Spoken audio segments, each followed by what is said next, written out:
President Emerson Mnangagwa's wife, Auxilia, has raided street children in Harare CBD and relocated them to Chiredzi. Achipere mushe zambi namashoko anoshamisa anoonekwa nevanhu vachiona amai Auxilia Mnangagwa vanoraidha vanounganidza vana vese mastreet kids obva anovarelocata achinovesa muchiredzi chituko chavhundutsa vanhu munyika yeZimbabwe nemuguta guru reHarare. Anodipa subscribe or like or turn on the bell icon. Timina mnamuda mnyikwa mchinzi.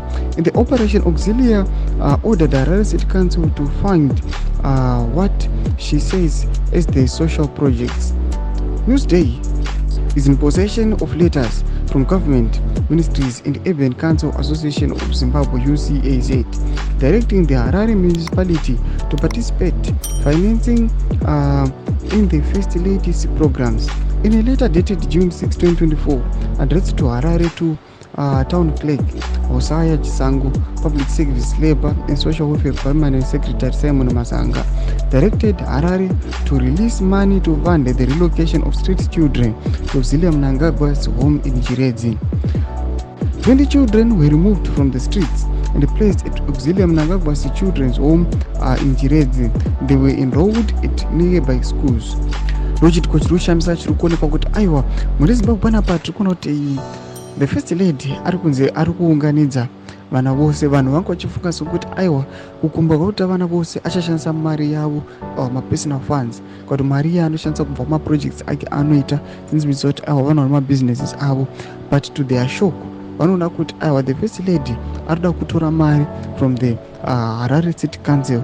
Vanoda kuti aiwa vatore mari ikoko vagonofanda yeproject yaarikuda kuita yemastreet kids. Vachinjiri surprising panapa tinoziva kuti guta reHarare nekukura kwarakaita vari kuti vakwanisa kutora vana 20. We cannot say vaita raid munyika yeZimbabwe kana muHarare tototi vaita raid vatora vana 20 vangonouya vakangotora vana 20 voenda navo kuChiredzi toti paitwa raid. Vakomana mastreet kids akawandisa, mastreet kids anotopfuura 20.